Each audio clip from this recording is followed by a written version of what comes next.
bottom-house meetings in the East Coast villages. And it's important when you go to these community meetings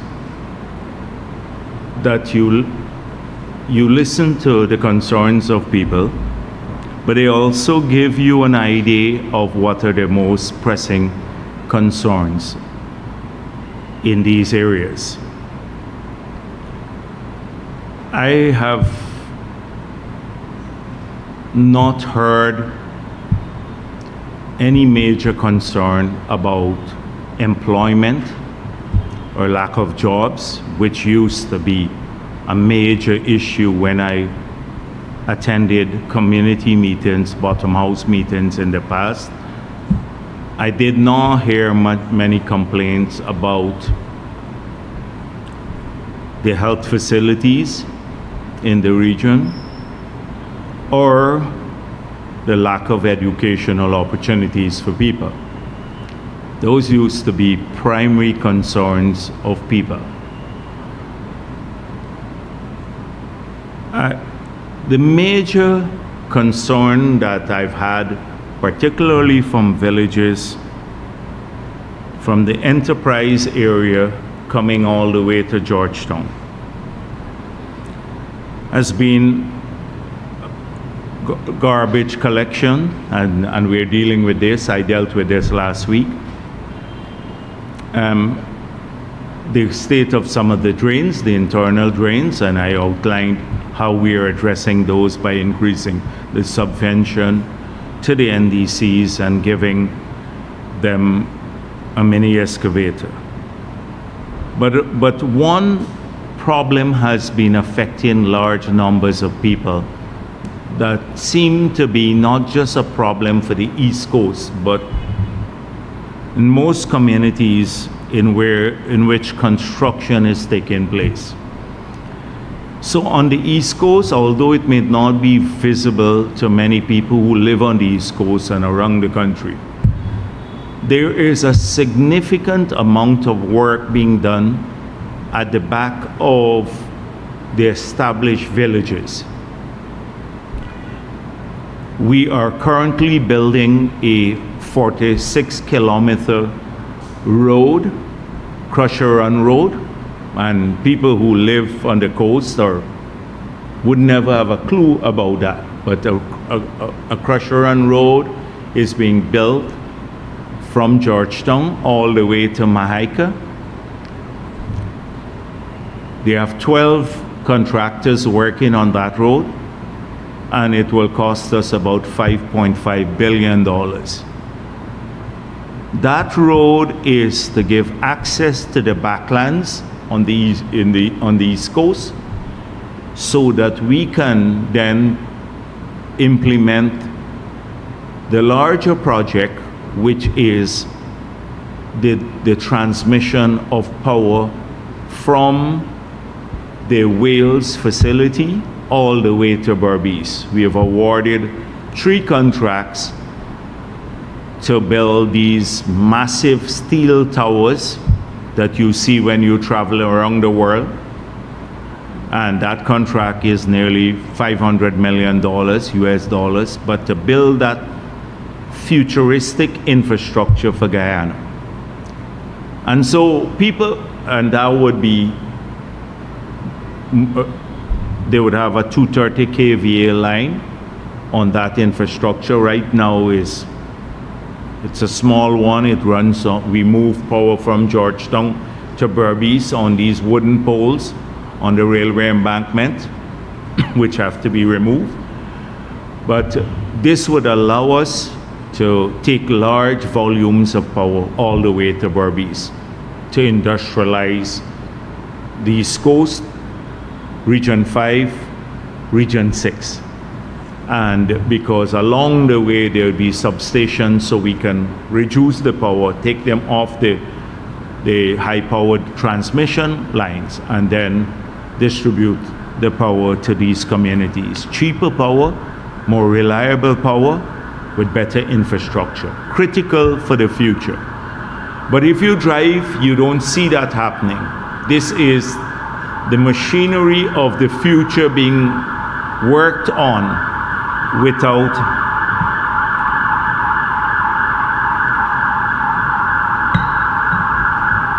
without much fanfare. But the work that's taking place there is creating problems for many of the villagers, and I'll come to that in a minute.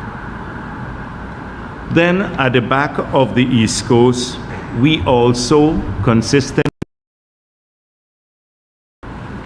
to develop 50,000 house lots.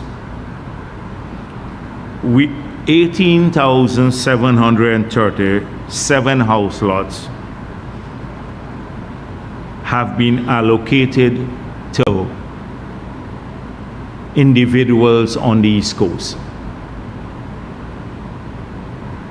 Of those, 15,933 still, we have not completed the infrastructure work for those house lots yet. It's ongoing now.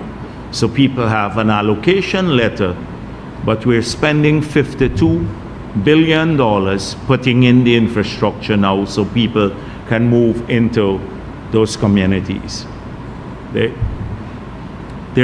are about 40 contractors working on these projects there. So you can imagine the amount of sand, loam, and material that has to go through the East Coast villages, the established villages, to get to these new projects.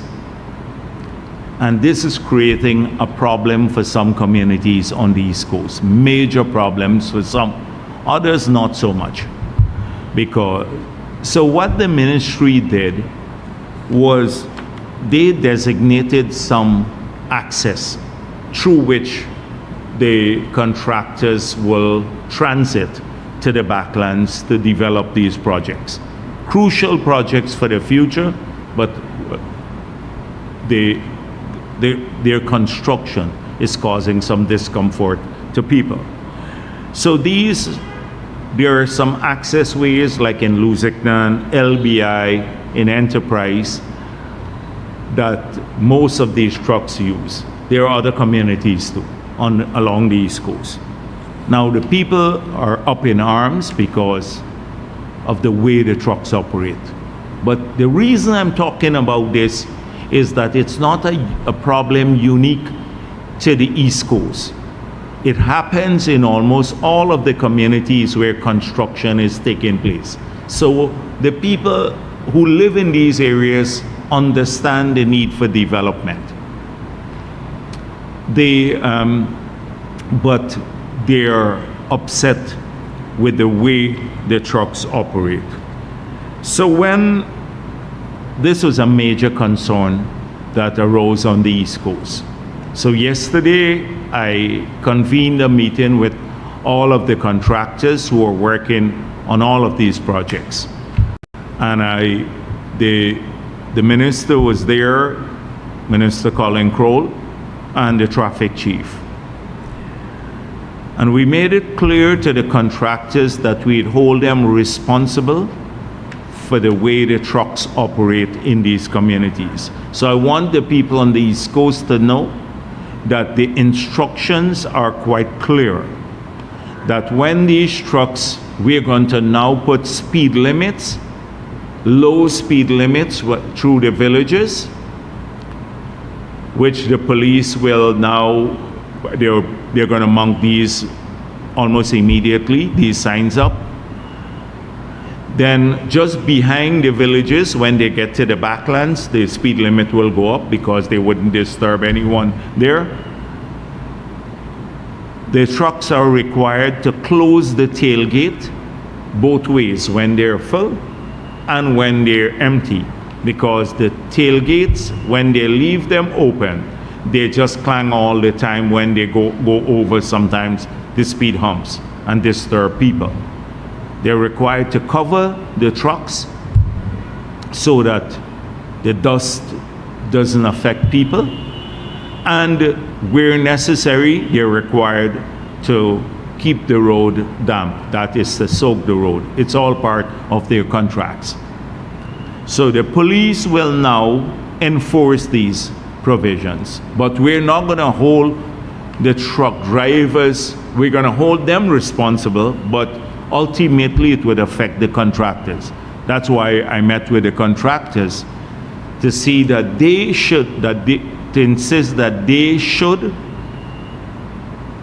enforce this provision on their drivers, or even if they're subcontracted the work out. So I want the people on the East Coast to know that this is what will obtain. And it's the same issue for those who live on the East Bank and other communities. We're going to be doing the same thing for all of these communities. We can't stop the development work, but at least we can alleviate some of the concerns of the residents when in the construction phase. Some of the communities also ask for speed humps, especially where schools, their roads are next to schools. I've also directed the Ministry of Public Works to look into this. So those communities that require the speed humps should call Public Works. Now we do have some problems there too. When I was in Enmore, there was a big fight over one group wanted speed humps and another group said too many speed humps. So of course we have to balance that issue. These were some of the key issues that I found on the East Coast. The next complaint was derelicts on the side of the road, in the communities and on the public road. So these are going to be removed. Now, for those people who have been keeping their old vehicles on the side of the road, and they still want them, remove them. Because if you're not going to remove them and you still want those vehicles, we're going to come and take them away and dump them. So because people are just fed up with a number of individuals who have been doing this, just throwing anything they have, any old piece of iron, or conducting business on the roadside and leaving all of these derelict vehicles there. So I thought I should start today because this is an issue that we've been hearing a lot about. I already spoke last week of the issue of people parking on roadsides and how we intend to address that through these commercial parks that are currently being built, where people would have to pay to park. But that will come on stream shortly. I want to return to, since we've been talking a lot about ideas, and I want to return to the suggestions made by people through the manifesto. If you look at these, we have, I just give you an idea of what we have received so far, and we've had to remove duplicating suggestions. But this, like large numbers of input we have had from people right across the country, from the indigenous communities, from the coastal areas. People of every race, every class have been submitting suggestions for the manifesto. And we really appreciate this level of participation. And a lot of the suggestions are great suggestions. Some are very small things that can vastly improve the way we work. They may not make its way into the manifesto as a policy, but trust me, a lot of them would be implemented because they're really great suggestions coming in, and these are citizens of the country who have been engaged in this process. So I want to applaud all of those people because they take a lot of effort into making these submissions. But as we've been doing at several meetings, the President has been doing this himself and many ministers. We are speaking of the future. So we believe that people must know what to expect in the next 5 years. They have already seen what we have done, the fulfillment of our promises. They can go around and see the country is changing, and they have physical evidence of that change. But many people want to know what's going to happen in the next 5 years. We're the only party that's talking about what will happen in the next 5 years. No other party has defined any plan for the future. And that is why they are engaged now in trying to polarize the country, because they really don't have any plan to talk about.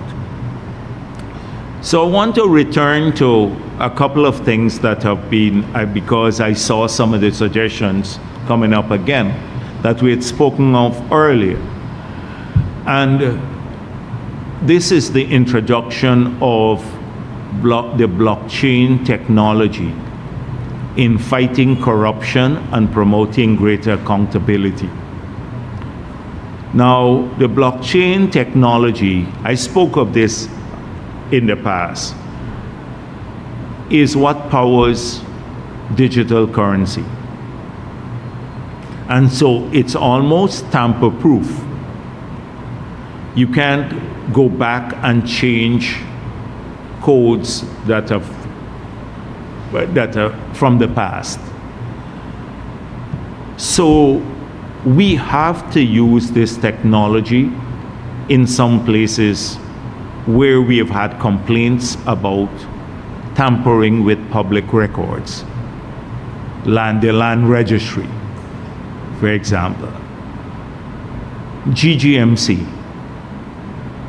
where often we hear small miners come and complain that the moment they have a piece of land and the moment they make a discovery of gold on their land, then some guy comes up with maybe some bigger miner comes along and they say, but my application was in before this person, the person who made the discovery.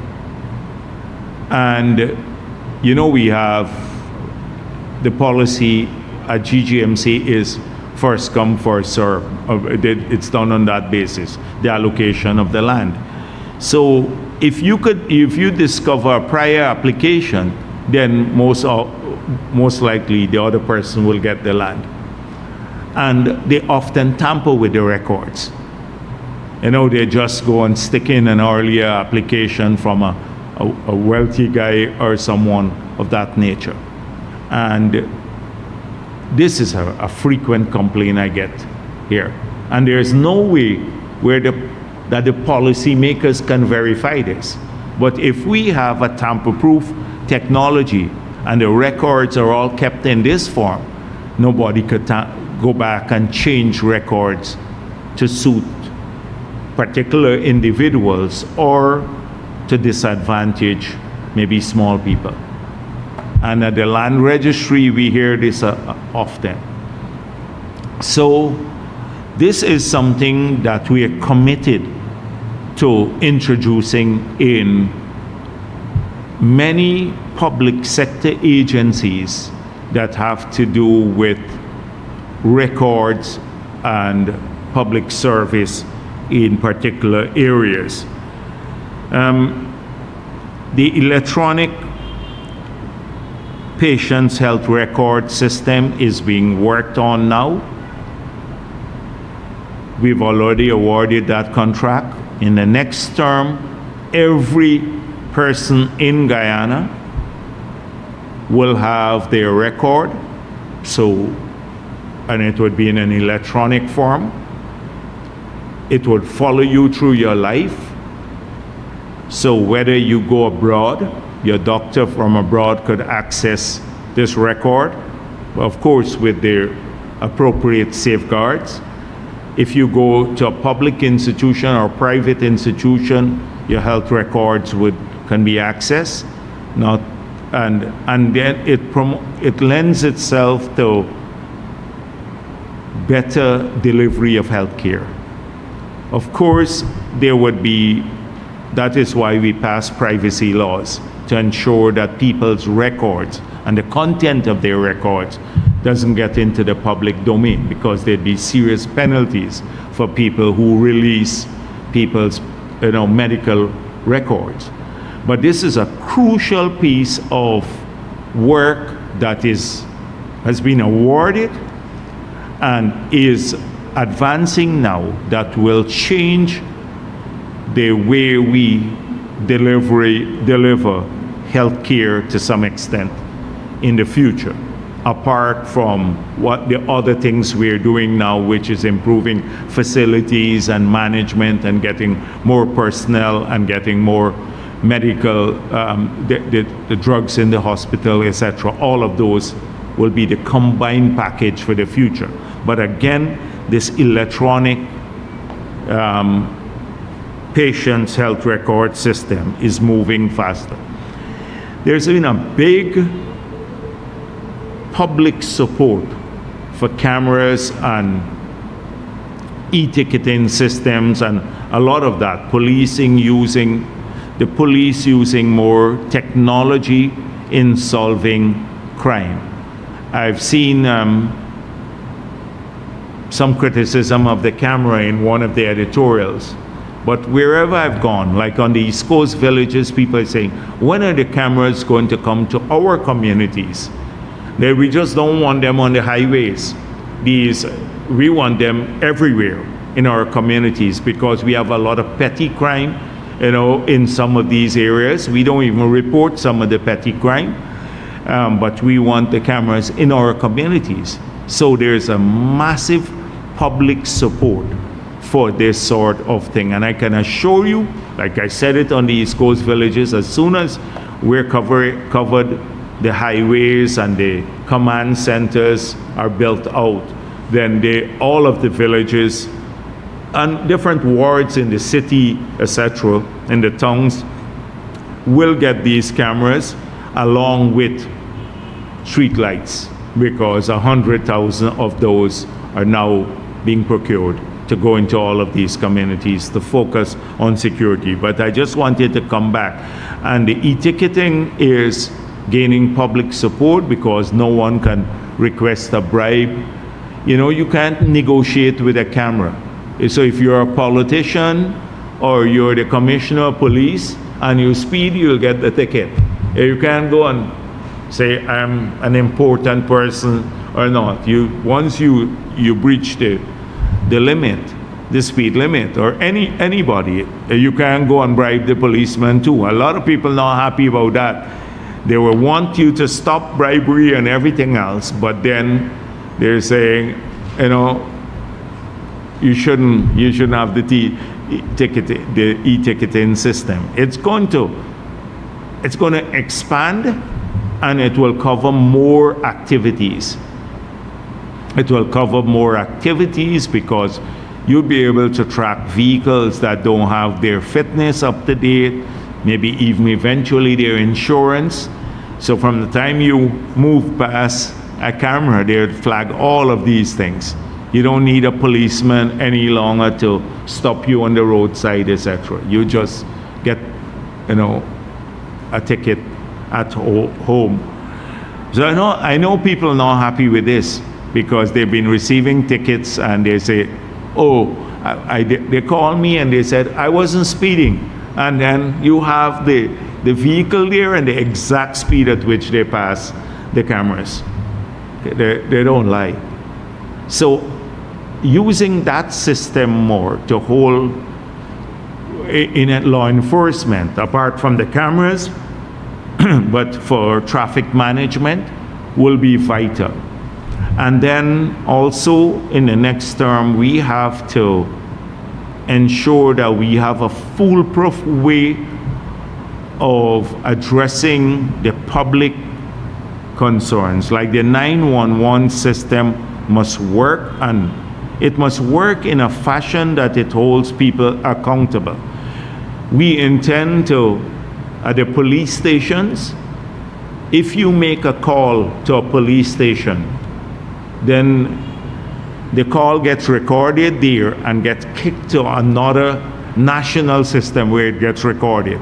So later, a policeman can say if they're in Wim or in Buxton, I didn't get this call, I didn't receive it, because it's recorded somewhere, and the content of the call would be recorded.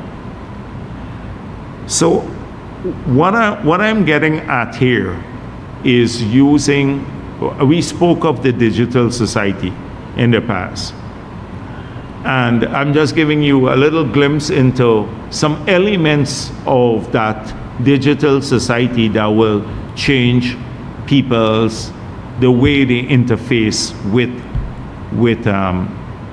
the government, or the government enforces the law. I've already spoken about the paperless airport, and in the financial sector, how the digital society would work there. Easy way of setting up bank accounts, using digital money or your phone to do banking. Internet banking would be a major thing across the country. Those are the things we're working on for the next 5 years. So I can tell you that it would require a lot of new people that we have to hire into the system, particularly young people, because some of the systems can't run with the same mindset that some people who are currently manning them have, because they are not attuned to using technology to solve problems.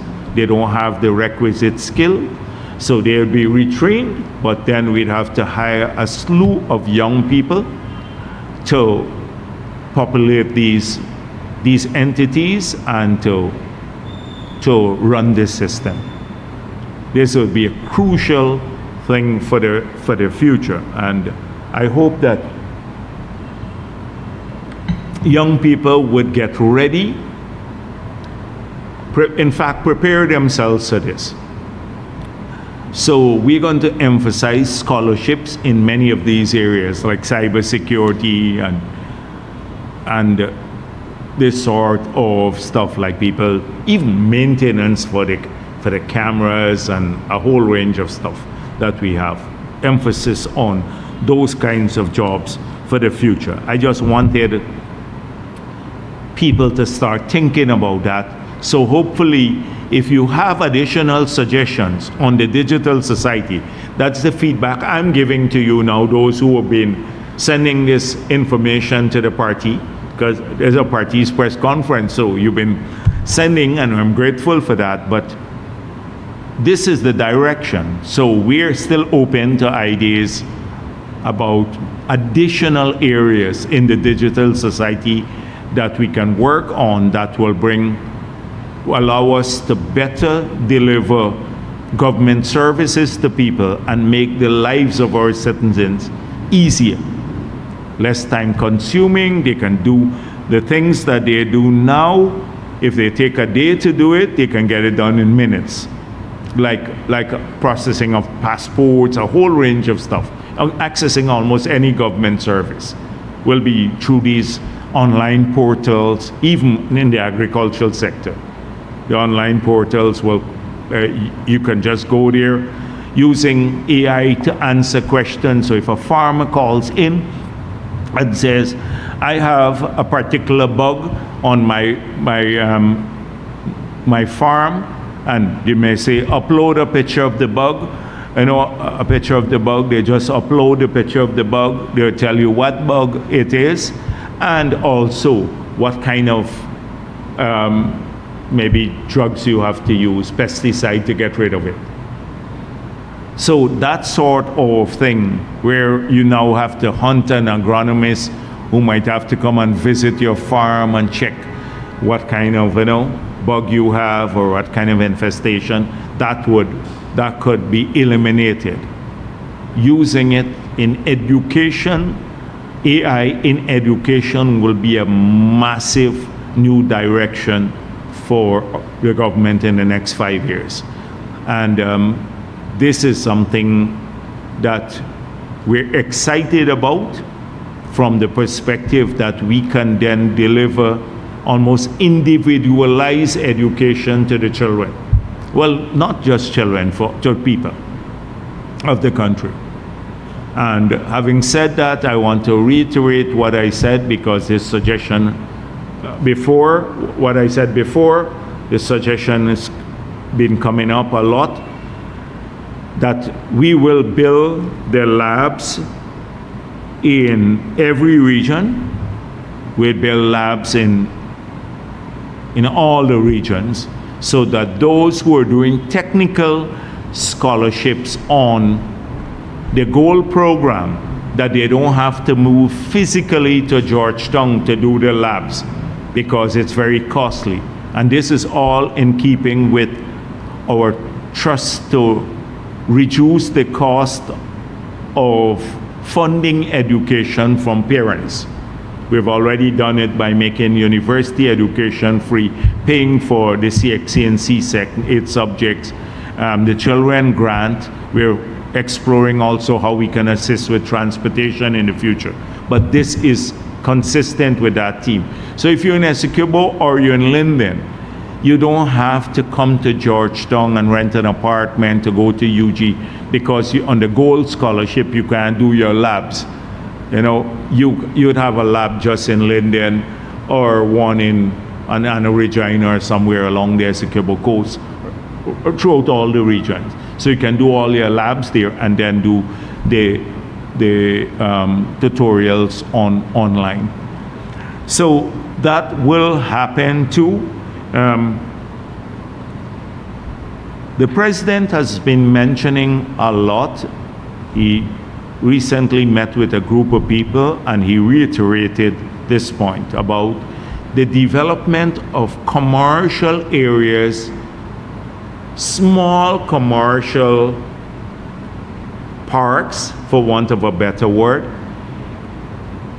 in communities right along the coast and maybe even in the hinterland. So we've had 2 sets of complaints. One is that people have polluting business in the communities that they want to move out. I spoke of that last week. And some people want more recreational commercial areas in their villages, especially if they're big villages along the coast. So take, for example, the area at Hope next to the school, Hope School. We had intended to allocate house lots there, but that whole area that you see the infrastructure in, when you go around the charm, would be developed into a commercial area where people can, have salons and small shops, etc. So they can go there. You don't need to establish the business like maybe in Dutch Fort or Hope or one of the other areas. You can easily go into the commercial area in the evening along that area of the East Coast. They have activities right into their communities. So this would happen multiple areas, lots of lights, safe areas for the children, etc. So, and this would also serve the additional benefit of removing these facilities from within the villages themselves.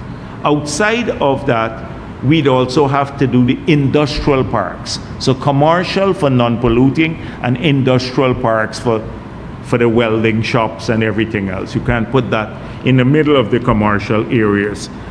And then, as I mentioned, commercial parking for the big trucks, etc., so that they move away out of the villages. So those are some of the ideas that we plan to put in place in the next term too. So it's commercial parks, industrial parks, and also commercial parking, but not the mega ones like we're doing at Fowles or like we did at Eccles, but mini parks in these many of the smaller communities across the country, so that they can solve these problems and give people a lot of recreational opportunities right into their villages back around the country. It's part of the decentralization. So that will solve a whole range of problems that people now face that had developed because of the lack of zoning for many years.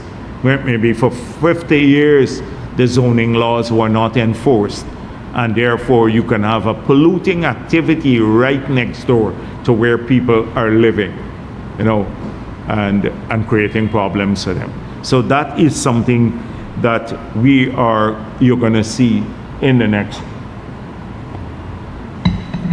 5 years. There's been a big dispute recently about underprivileged people. And so I wanted to address this matter when I speak of the exploitation of the tragic death of Adriana Younge. But recently some people have been speaking of, first of all,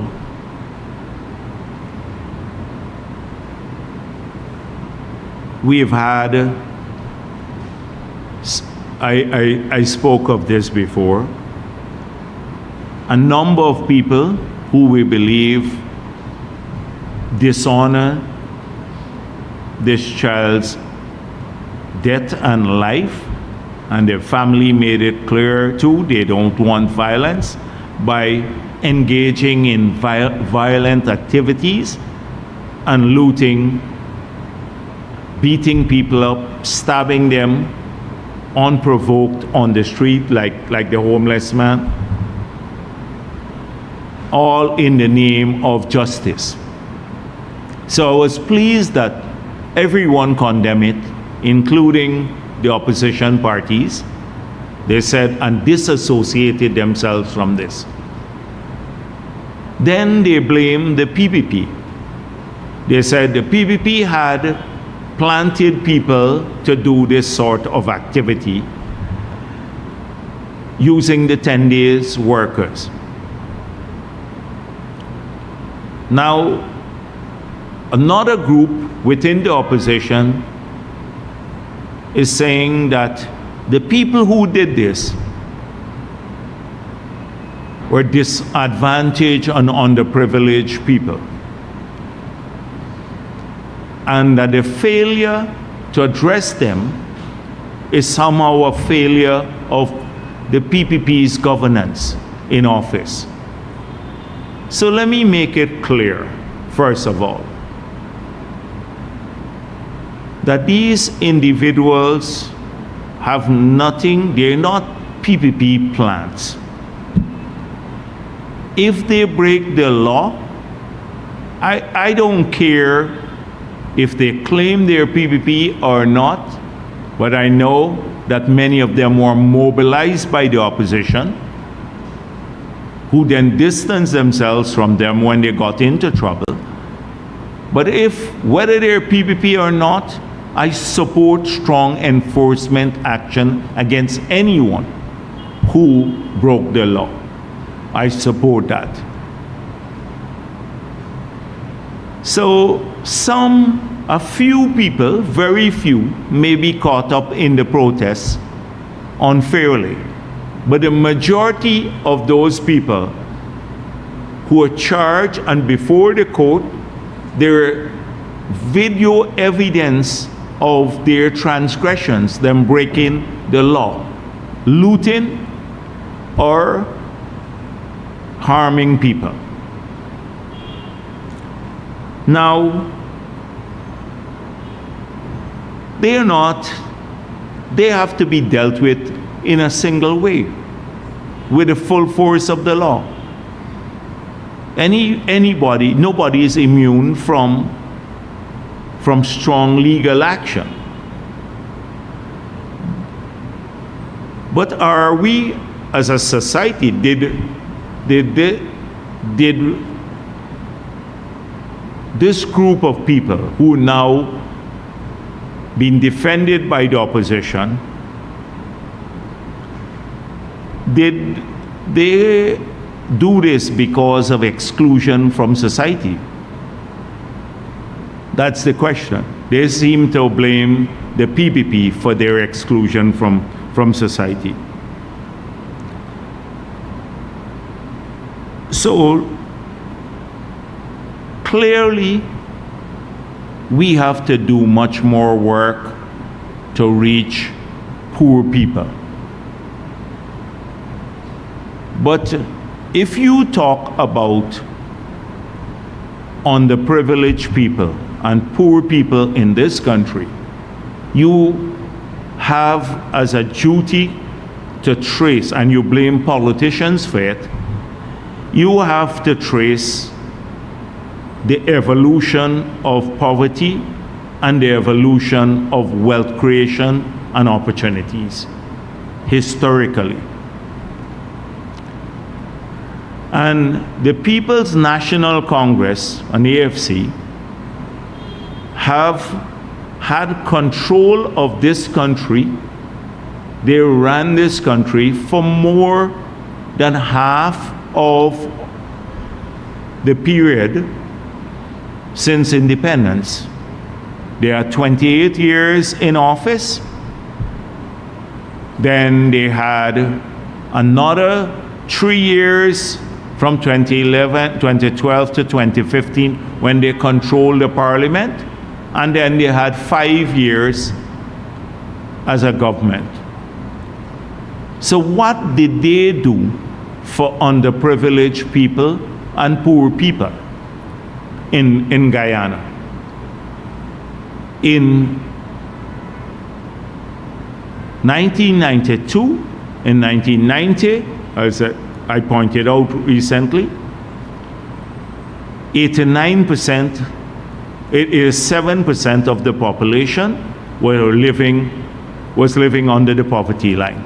The Rainforest study that they commissioned through CIMAP showed that 87% of the population living below the poverty line. That's a study that they commissioned in the early 90s. Sir Alistair McIntyre said in 1990, his report, we were poorer than Haiti.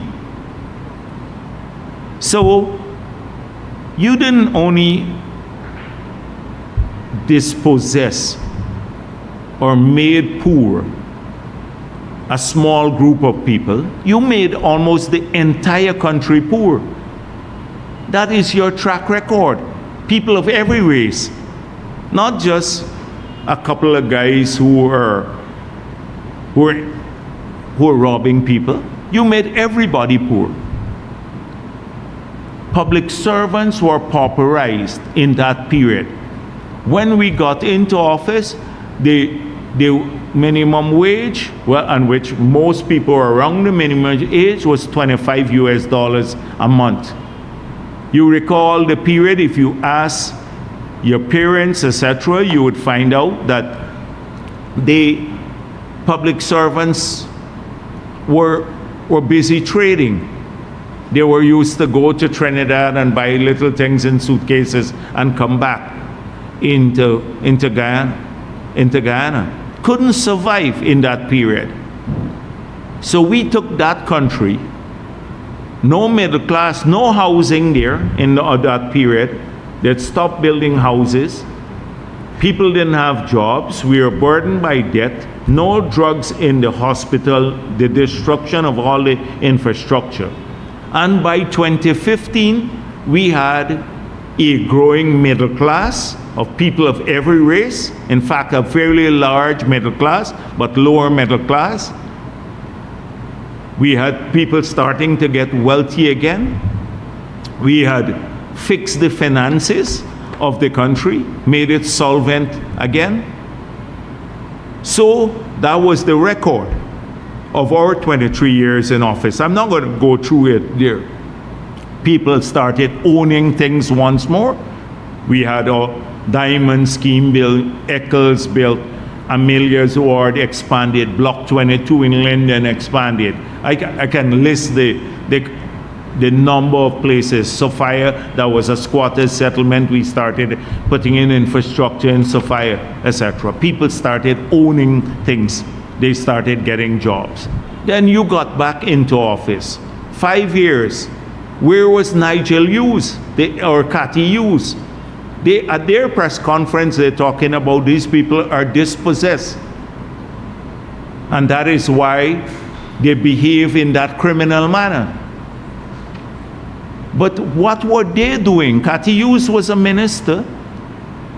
Nigel Hughes was chairman of the AFC. Simona Brooms, who was at the press conference, she was a minister of the government. What did they do with these kids? In fact, more people started losing jobs again. The same people that they're talking about lost jobs again. They lost welfare. And since we've come back into office, now we have labor shortages. So if any of these youngsters want to be trained, we have gone out, we have publicly said that we will pay for every training, from Gold Scholarship or the Tech Voc training, we'll pay for them if they wanted that. 2, they can find jobs now. These youngsters can find jobs if they want to work. I was in Success, and the people said to me, these boys hanging around on the ball field here all day, they don't want to work. And I said, I can find work for them. They said, oh, they don't want to work. So they can find work, they can get a government opportunity to pay for training, but it's the APNU that don't want them to be trained, because this is an army of people that they can mobilize and then to do their bidding and then disassociate themselves from them again. They're not interested in these youngsters to change their lives. They only want them to remain in a situation where they could be mobilized. And that is why they constantly, like the Ferguson said to people, don't apply for the scholarship, you're never going to get it. They don't want the people, you should be in your base saying, make full use of the scholarships. It's like I didn't see Simona Brooms fighting for scholarships for these guys that they say are dispossessed, who are looting, etc. They're not fighting for scholarships when she was a minister or to train them. In fact, she got, I don't know, $50 million for her 2 kids who were not Guyana scholars. They got scholarships for her own children. Cathy Hughes was busy awarding contracts to herself, to her own company. What was she doing with about these kids?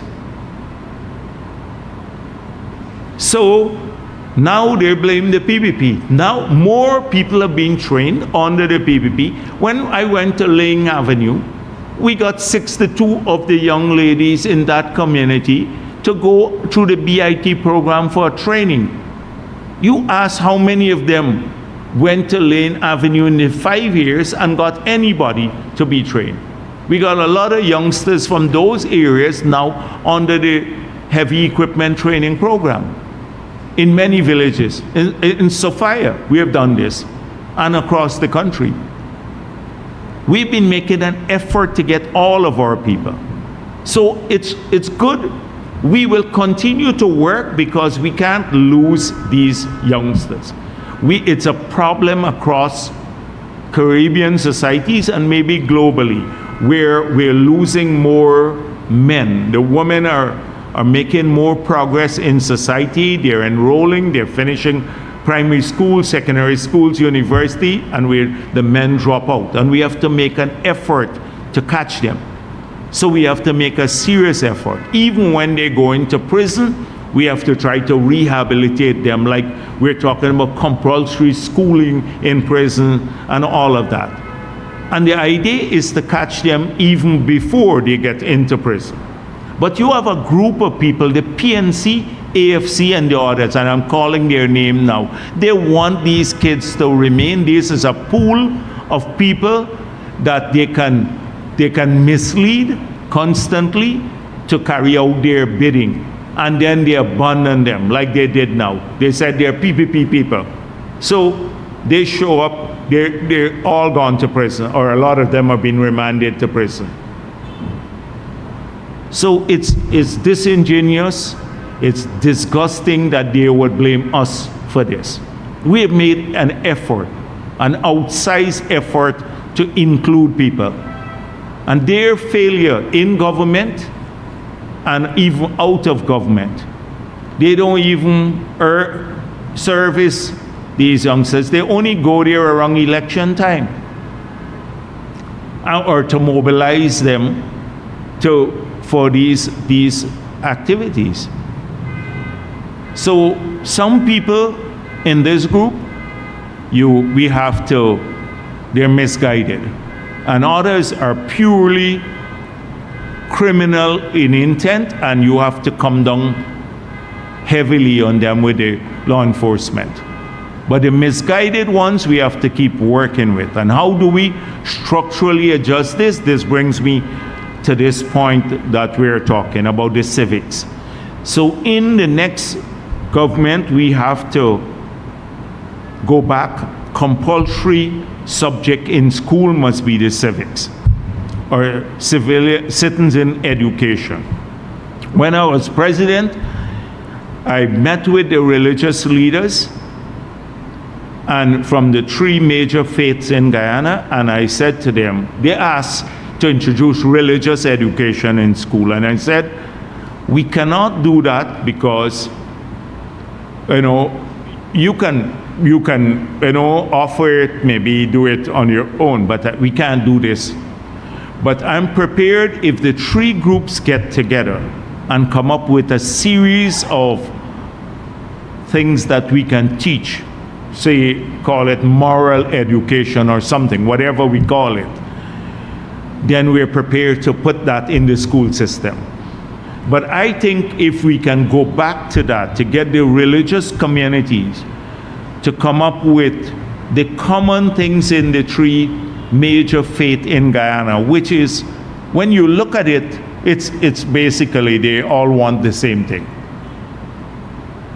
And combine that with citizens' education, the rights and responsibilities of a citizen, the Constitution of Guyana and their rights according to the Constitution, maybe, the value of democracy and the need to preserve freedom, patriotism, the integrity of our borders. All of these can be combined along with what is distilled from the 3 major faiths in one area, in one subject, which could be a compulsory subject in school, with the hope that we would incubate better citizens at that level. This is something that we are open to introducing in the school system.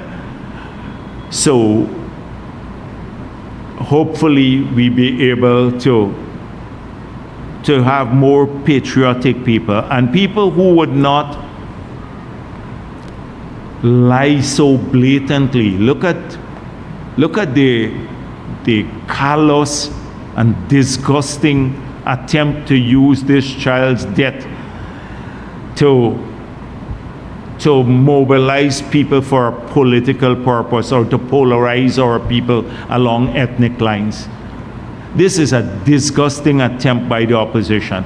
Look at the lies, the outrageous lies being told by this nurse aide. How could you invent something like that? And then release it in the public domain. How could you even dishonor this child by doing something like that?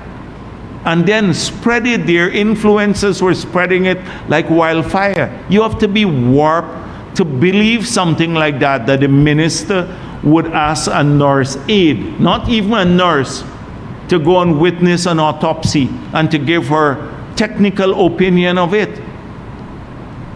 You have to be like really, really mentally deficient to even believe that.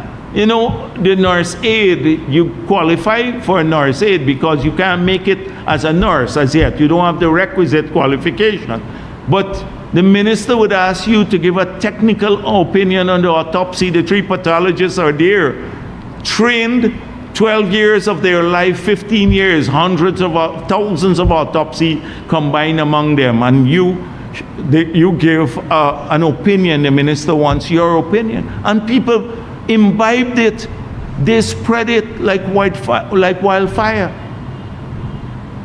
and that's why I believe it's got to be the same people who actually believe that APNU won the 2020 election. I saw someone post that. Because it's the same sort of straining of credulity.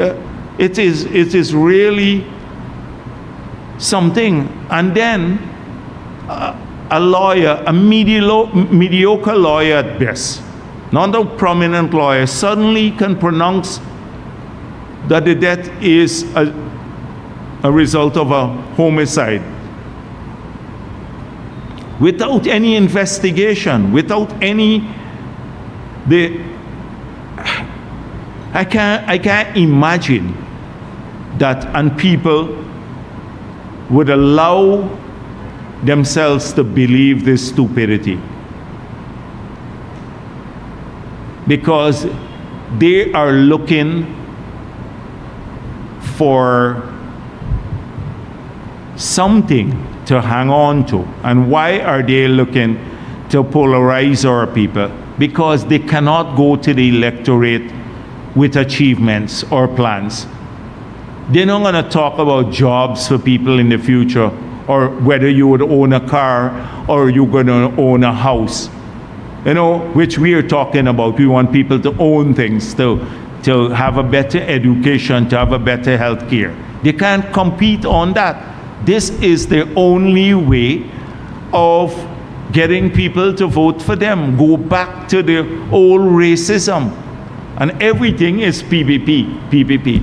The president promised a thorough investigation. We brought in the pathologists, their own pathologists, prominent person, all concluded the same thing. They were witnessed by their lawyer and the doctor. And then they turned, because the family lawyer and the family doctor came out and spoke professionally about what took place there. They turned on them, because they are looking, and these are the trolls and the PNC people. That's all they're looking for. You can say nothing that will satisfy them. Not a single thing would be able to do. You can bring anybody in the world, 100,000 persons, to investigate the matter. And if they conclude, if they don't have a conclusion that they want to hear to polarize the country, they would not believe. This is what's turning into a fiasco. And dishonoring this child, using her politically. Now, we all were concerned about it as a country, every one of us. That's why we took no other child or any other death has been investigated at this manner, like in the autopsy, from the autopsy perspective, ever in the history of our country, because we wanted to get to the truth. And now you saw there would be another person will join the team from the RCMP, will join the investigation team. The Ministry of Home Affairs announced that today from Canada will join the investigation team. If you look at the CV of the person, experience in this matter, an investigation, and we hope that we'll find the truth, whether it was through negligence that this child died or foul play. That's all we're looking for. That's what we want, so that we can bring this matter to a closure and do justice to the child and her parents. This is what, but these people, it's such a callous, shameful thing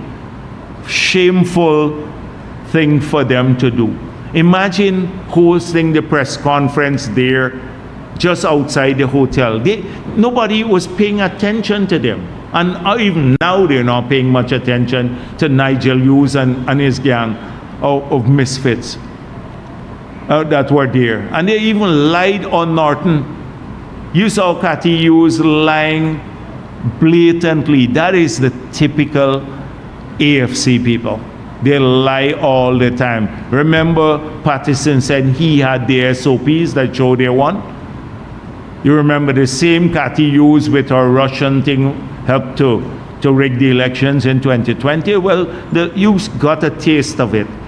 She lied blatantly just a couple of weeks ago, or last week. Said that they invited Norton, and it was a lie to the press conference because they were hoping to steal the show from Norton. So if he had gone there, maybe Norton would have taken over. This is what it's all about. Nothing to do with this. So my point is that when you talk about, when the AFC speaks about dispossessed people and poor people, examine your own party's track record of what they did to alleviate poverty. Nothing. In fact, more people grew poor under them. Almost all the progress that we've made since the 60s, when Guyana used to be the Singapore of the Caribbean, has been made under the PPP, because your years have been spent at decumulation of wealth, pauperizing of our people. And I can demonstrate it using instances and figures. You've failed the communities. You have failed Afro-Guyanese. The PNC has failed Afro-Guyanese. In office and out of office, always failed them, because they see them as a vote bank and nothing else. As a vote bank, nothing else. And only thing that you want to look at is to get the mislead people. They were mobilizing these people, not just kids, but the people who went out. They were mobilizing them, directing them. Look at the people who were there in the crowd. You have prominent PNC activists from the city council, 2 of them, and from Congress Place, mobilizing people, urging them on to do illegal activities, and then abandoning them and blaming the PPP, the usual playbook. So they failed the country, they failed Afro-Guyanese, they failed everybody, and they're failing these youngsters. So we will work with people. We still have to find a way to get these guys who hang out on the street corner. I don't know, frankly speaking, we're at the wit's end how to help.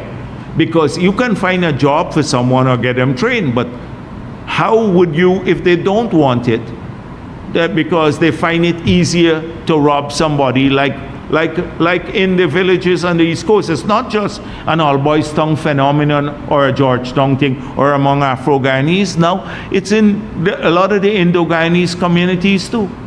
There's a group of youngsters who don't want to work. They complain about no work.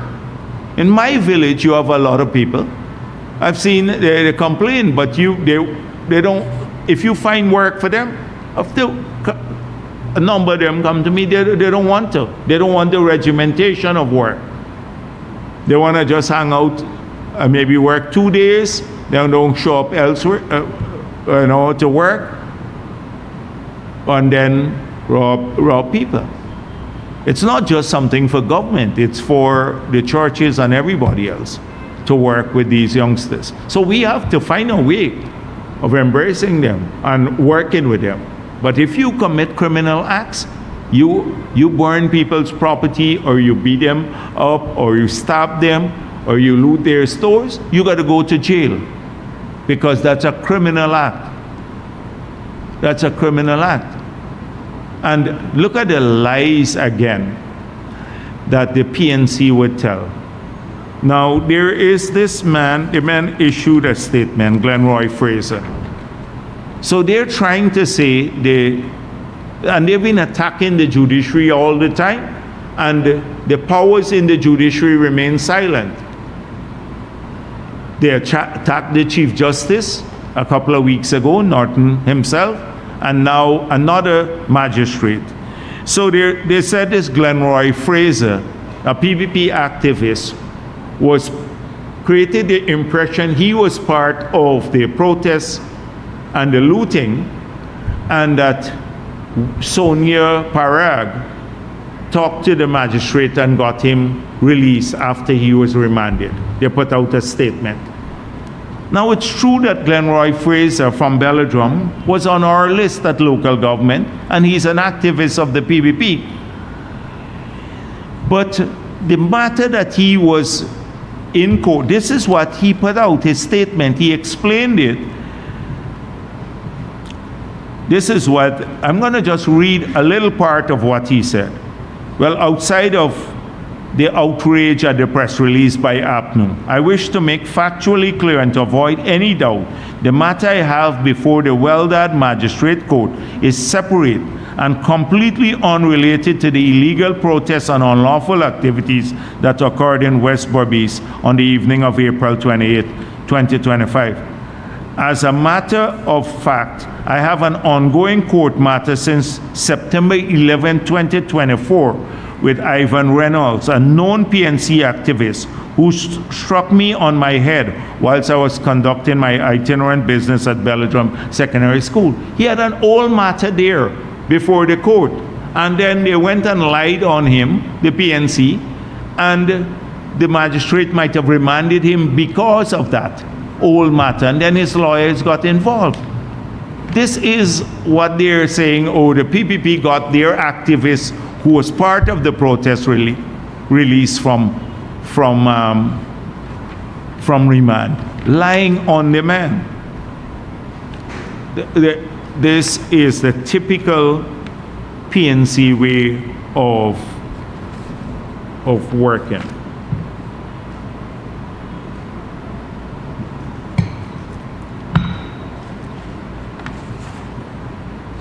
One suggestion more that came in. What are we going to do about Dorman Park?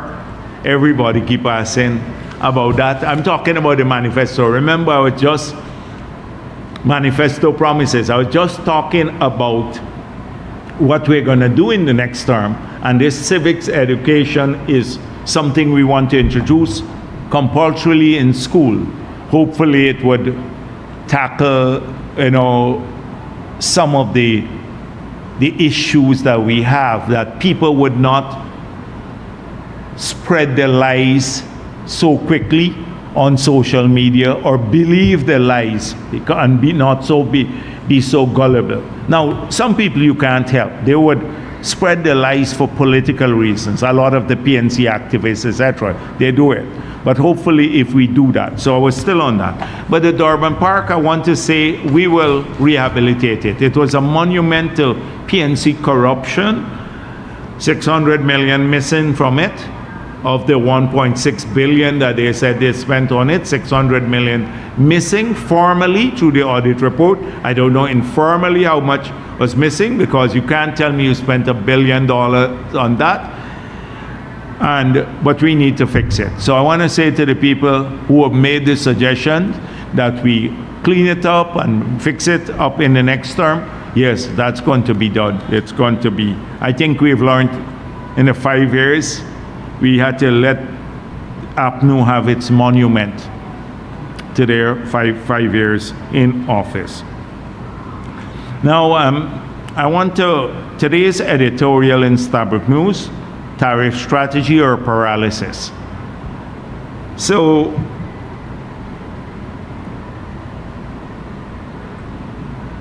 I had outlined to you the approach that we intend to take on this matter.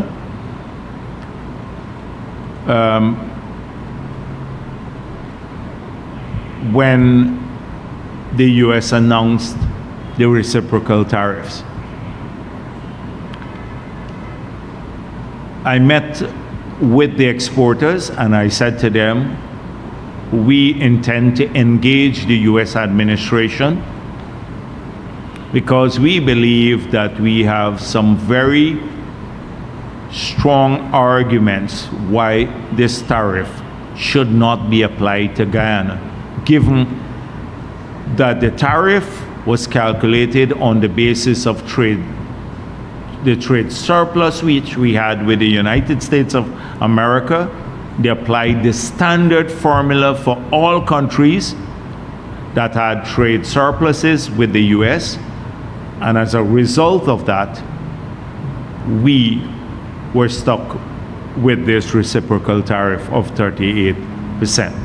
I explained how it was calculated here at the press conference.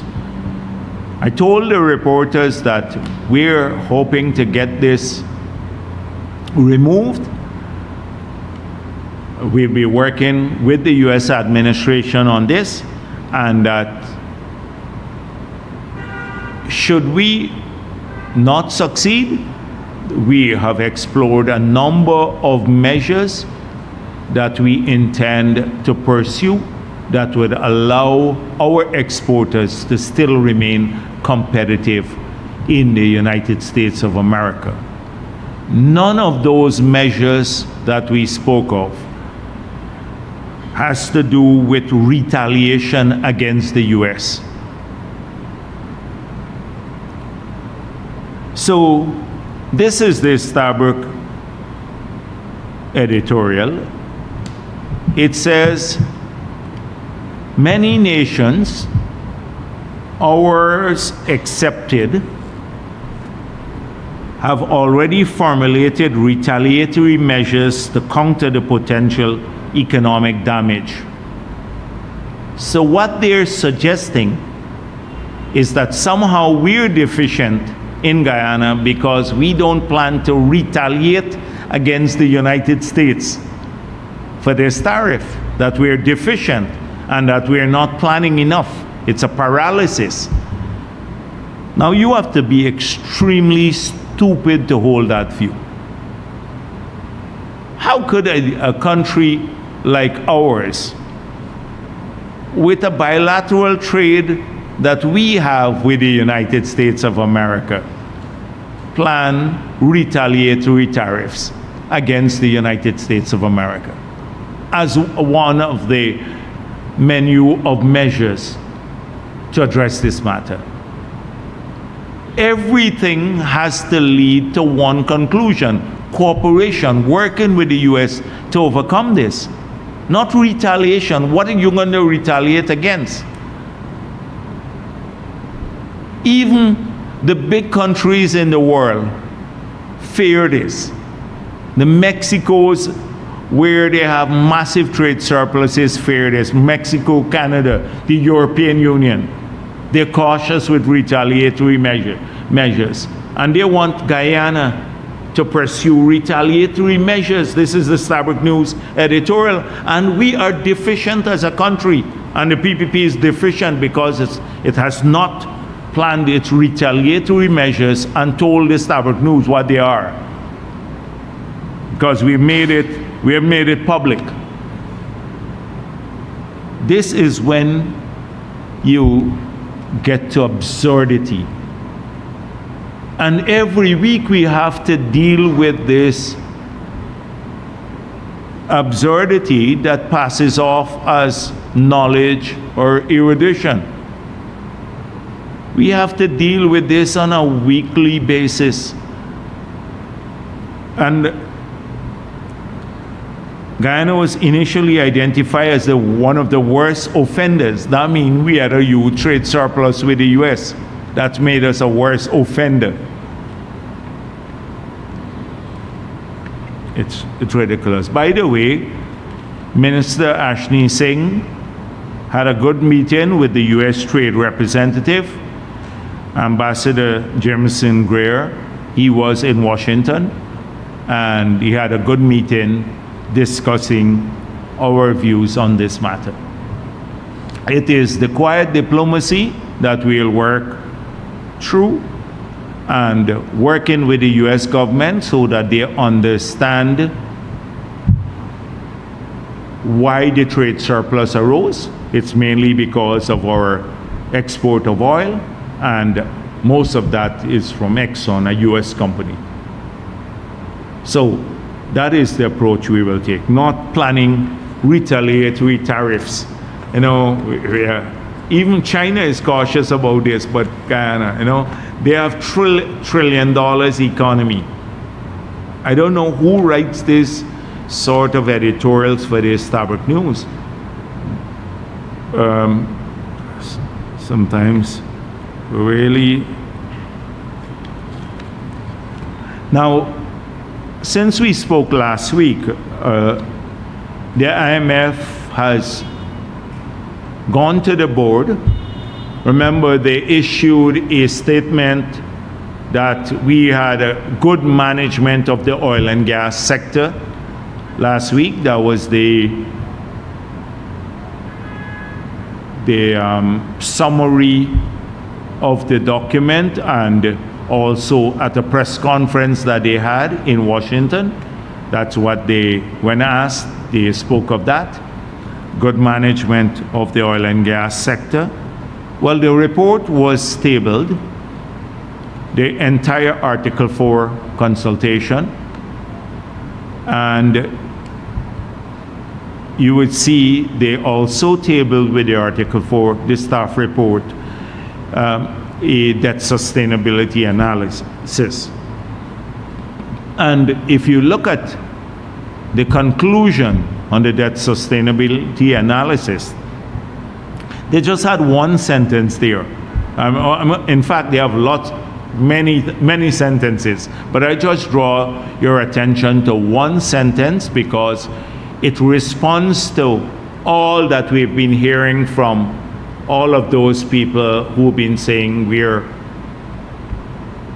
the debt is unsustainable, and that we are saddling future generations with an unsustainable debt.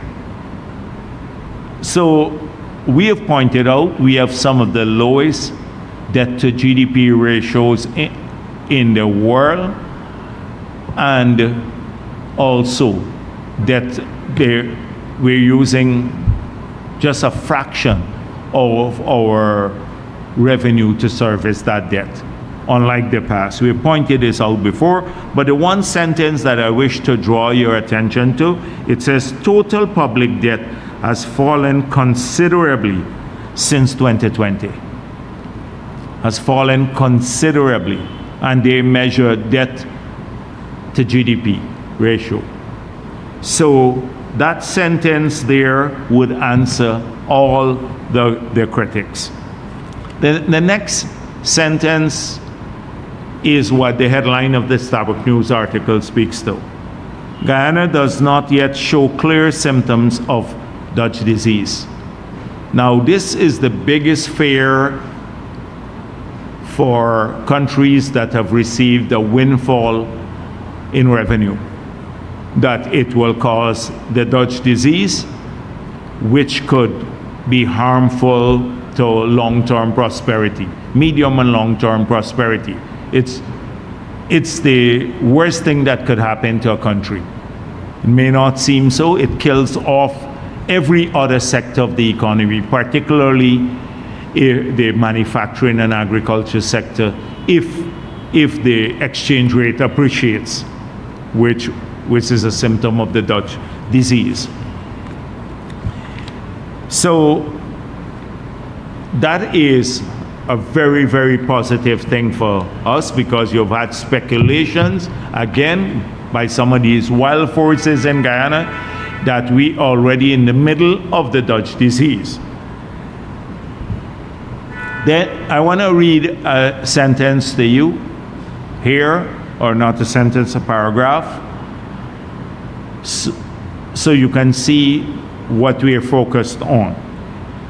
It added that going forward, the government should continue bolstering its Dutch disease mitigation policies towards, 1, developing and implementing medium-term fiscal framework to smooth spending. I'll deal with that in a minute. And 2, supporting the diversification of the economy, including export diversification strategies and the expansion of the manufacturing sector through structural reforms and investment programs, while enhancing productivity in non-oil tradable sectors by improving business environment, including through investing in resilient infrastructure, ensuring reliable and affordable energy supply, investing in human capital, and strengthening governance. A long sentence. So for all of those who have been critical of our approach to the economy and our management style, we've already made it clear that this is precisely what we are doing. First of all, we have developed a medium and long-term framework that shows our fiscal deficit coming down significantly. So I see Jordan in Stabroek, IMF cites fiscal deficit. I gave an explanation to that already, why the fiscal deficit will come down over the medium term. Because all of the capital projects that contribute to the fiscal deficit now, and the fiscal deficit are around the same levels like they were under APNU, but they were not constructing anything, slightly higher, but the fiscal deficit now is caused by the massive capital program that we have been embarked upon. So when we finish building the highways which we're building, or the power plant, which are all on the budget, or the bridges, say the bridge across the river, they come off the budget. So that means immediately the fiscal deficit shrinks. So when we have built out the schools and the hospitals and the road network and the power plants, etc., the fiscal deficit, we don't need capital expenditure on these issues. It will cause a massive reduction in the fiscal deficit, but we would have already built out the infrastructure. So we've laid that out already. 2, our economic diversification program is in full swing. And this is supported by what they said, the IMF said, that the real non-oil GDP expanded by 13%, reflecting a solid base performance across sectors. So it means that the non-oil sector is growing at 13%. which is massive by any standard. Some countries are not growing at 13%. Most countries in the world, if they grew at 5%, it would be high. Our non-oil sector is growing at 13%. And the oil sector is growing even more. But that is deliberate because it reflects a policy for keeping the economy diversified, which is one way of fighting off the Dutch disease. And I'm not going to go through much more here. I just want you to look at it, but read it with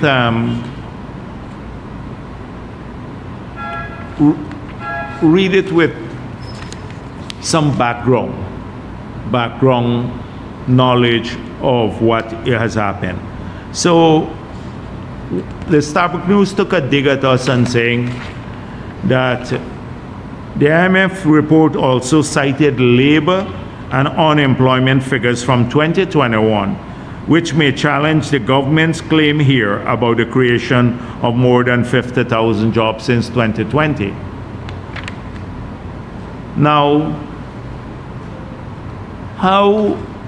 if they gave the 2021 figures here and showed a massive rate of unemployment among youth at 31.9% in 2021, that was in the COVID period, but many people had already lost their jobs before COVID.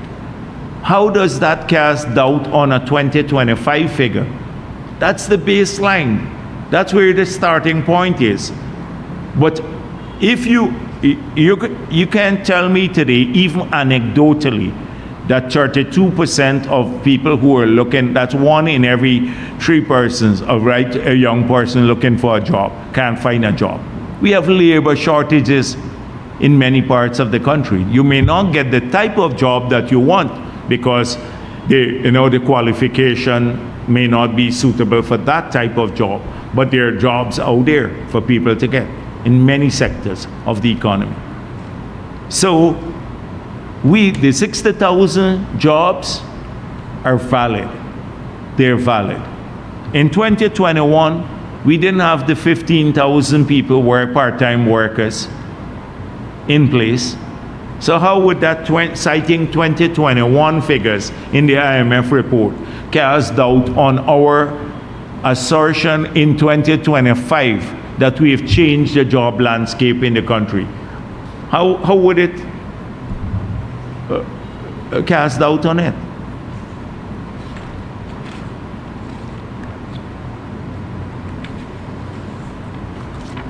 And the last point I want to make is that they said that the share of agriculture in overall GDP shrunk. And also, how are we arguing that we're diversifying and promoting agriculture if its share in the GDP, the non-oil GDP, shrunk? Well, things are not static. So you have a massive expansion in the construction sector. You have a massive expansion in services. If you look at the hotels being built, etc. So they grow. Now, agriculture investment by their very nature is a long-run type of investment. So you're not going to see the supply response immediately for agriculture. It takes time to create a sector. So take, for example, corn and soya industry. We've just put in the infrastructure. We put in some basic infrastructure. They've now started up. It will take us another 3 years before, or 2.5 years before we're fully self-sufficient. So last week I explained the lag between investment and policy and output. Often people don't look at that, and that sort of analysis has to be done here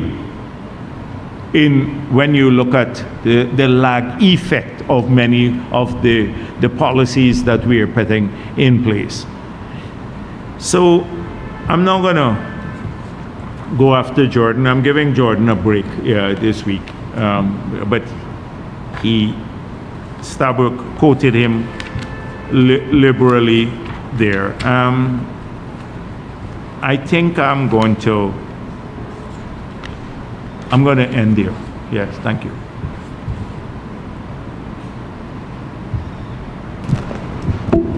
Mr. Jagdir, then Shibral, sir, I just want a clarification or an update on what's going on with the Wales gas energy project. Is it still ongoing? Yeah. And I'll have a follow-up on that. But I also have 3 other questions. Okay. So Wales. So you asked me if it's ongoing. The answer is yes. So go to the follow-up. Okay. So the follow-up really is there a plan to divert the gas to, say, across the river or to an existing plant to supply barges ahead of the completion of the project? No. So there is a proposal that I know of that could utilize the gas to generate power, that if we could generate 300 megawatts of power from, say, the use of a barge until the power plant is ready, that would save us about $1 million US per day. Because to buy the bunker C to generate 300 megawatts of power, it will cost us about $1 million US per day. So there is that proposal. We haven't decided whether we want to pursue it pending the completion of the gas to energy, because we have to see if we can observe, given the transmission means now, whether we can utilize all 300 megawatts of power. So that is being actively studied. It's with the PM at this stage. Who has made the proposal? Yes, it's SKAR Power, but it will be for a short period pending the completion of the plant, the power plant. And so that the gas that is already now available could be used immediately whilst the construction activities are ongoing. So it would save us $1 million per day, basically. And it will be their barge, SKAR Power's barge. Yes, so that they would take it away. Right, exactly. Okay. And you have a time frame when this might be? No. I don't have a time frame. It's just a proposal. Right now, there's no decision on it whatsoever. Right, I know that, but I was asking if you have a time frame by which you will say, well, you'll go ahead or not. No. Right now, they're studying one issue.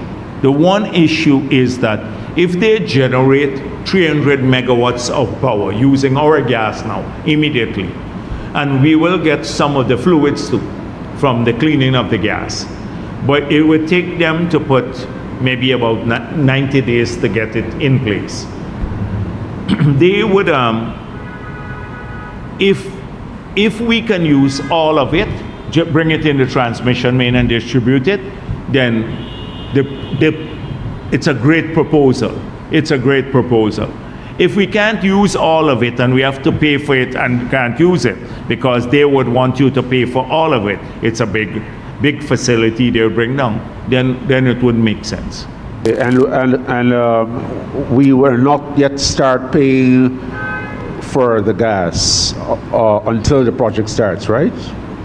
No, we're not paying. The gas is there. It's free gas. Mr. Jagdir, other questions. Yeah. Any commitment from the U.S. Trade Representative on the matter of the tariffs? You said Dr. Singh spoke with... No. The U.S., the report we got from Dr. Singh is that the U.S. understands how the deficit, the surplus arose.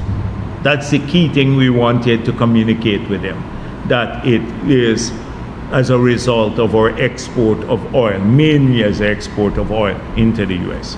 Lastly, the status of the national census. Huh? The status of the national census. What's status? We have not yet. I'd asked some time back that all matters related to the census you deal with Ashni Singh on those matters. He controls the Stat Bureau, Ashni Singh. Thank you. Yes. Hi, good afternoon, Dr. Jagdeo, Sharon Belger of Kiteshore News. Just have three questions. The first one, Hess has released its report and it stated that from Guyana, 633 million US were added to cost. What I want to ask, will the government push for Exxon and CNOOC to provide us a quarterly report of their costs that they're, or the amount that they're adding to their cost bank as well for the Stabroek Block? And secondly, can you say, does government have a timeline of when Guyana will stop paying exploration costs to the Stabroek Block? And my final question is, over the years since independence, Guyana's, foreign investors have been coming and have been taking out our natural resources. Can you say if Guyana has been fairly compensated over the years for those natural resources, which includes gold, bauxite, and recently oil? Okay, this is a Glenn Lal question, the last one. So I'm sure he gave you this one because this is a pet thing.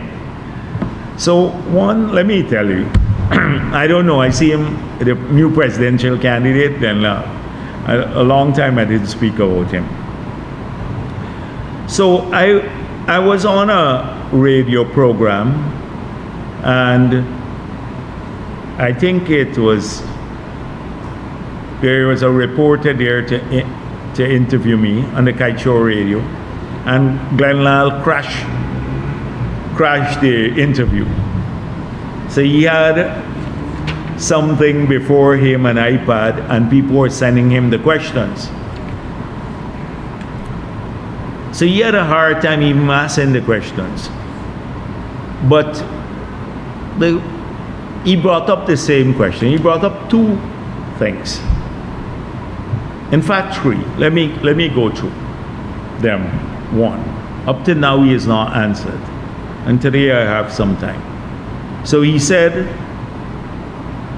that I own the Marriott. He had perpetrated this lie for all the years that Marriott was under construction. That Jagdeo owned the Marriott, or people close to Jagdeo owned the Marriott.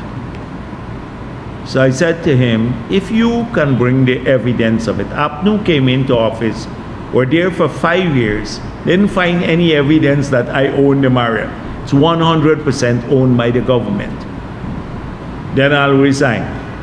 Until today, he still says it, but no evidence of it. He then said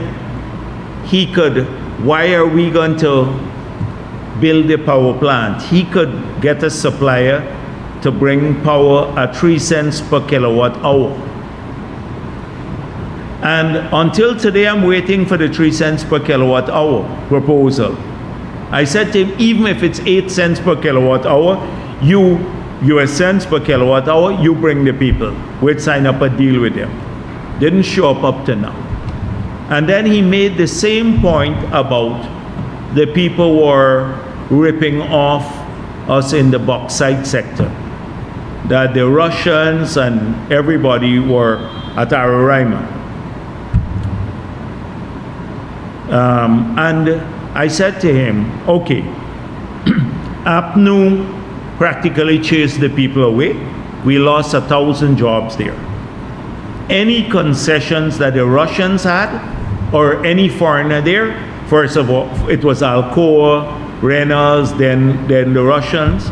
Any concession they have, we'll give you twice as much. You go today, take that, since you think it's a money spinner, and you just rehired 1,000 persons for us. He didn't show back with any such proposal. But he runs down everybody what concessions they get all the time. Ask him what concessions he was seeking when he was building the newspaper. And I don't know if he still has the land there, the industrial estate. He still has that land there that he got for other purposes. That's a land that's an industrial estate. He put his media outfit there. under the government, what concession he got. So I hear this all the time from people like Glenn Lal. He runs down everyone else. As far as I'm concerned, we should chase away, if we listen to a madman like Glenn Lal, chase away everybody from this country. On the same program, I asked him a couple of questions. I said, at that time, our total deposit, aggregate deposit in the banking system, that's all of our savings, every Guyanese, companies and individual, was about $5 billion US.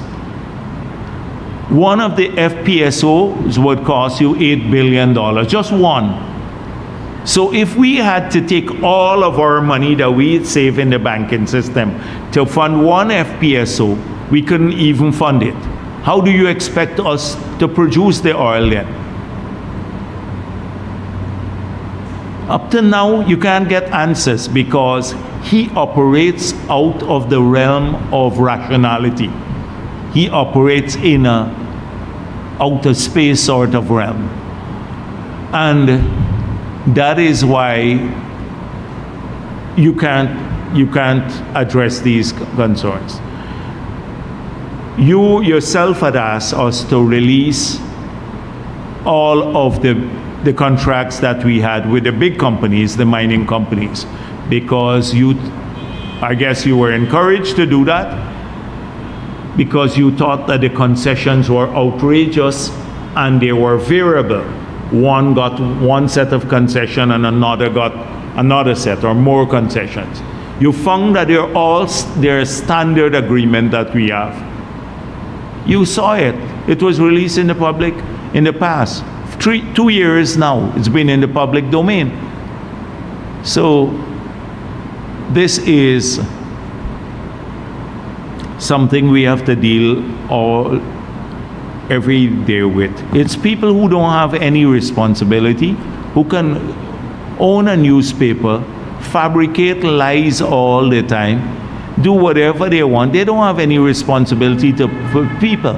I'm General Secretary of a political party. When we go out there, people used to ask us about jobs when we were campaigning. So when we got in the office, the first order of priority was to try to put people to work. Why you think the day Irfan Ali was sworn in, the next day we had a cabinet meeting, the country was shut down. And there were 3 cabinet members in favor of opening up back the country with COVID. Because we said, how are we gonna put people to work? If you don't work, then you can't take care of your family. And since then to now, the job landscape has been transformed. He's been griping every day on his TikTok. We've been working to get more jobs in the communities. You think the plan for 150,000 house lots fell from the sky, or the 12 hospitals that are already under construction? We had to work at this sort of thing. That's what we've been doing, whilst they've been walking around smuggling things or alternately talking nonsense. So a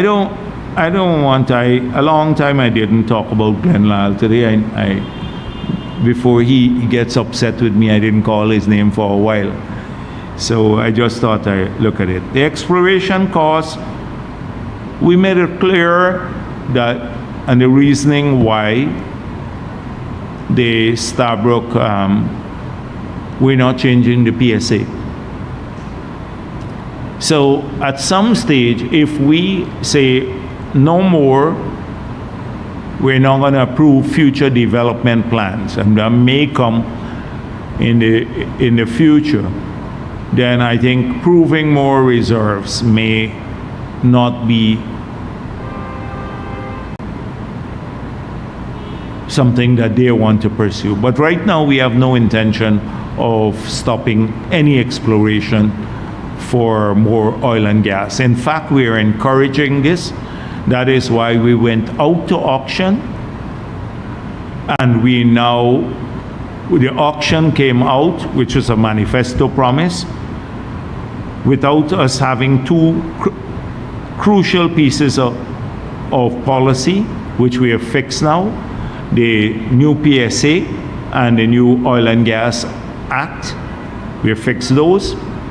We went out to tender without those two policies and without seismic. We're now in the process of awarding a number of people the contract to do the seismic. And so the next time we go to auction, we'd be able to hopefully have a good auction and then to resume exploration simultaneously in several blocks because we need to prove more reserves. So it's not our intention to curtail exploration. And when the exploration activities go on, it also feeds back into the local economy because the people who come in to do the exploration, they have to utilize the services of the country, and they have to procure things from our people through the local content law. So it's related back to local prosperity.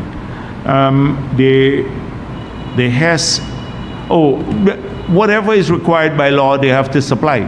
They have to supply the information, whatever is required. And I hope that the ministry is enforcing this. If they're not, then we should examine it. But if they have to supply by law disaggregated data, then they should do so.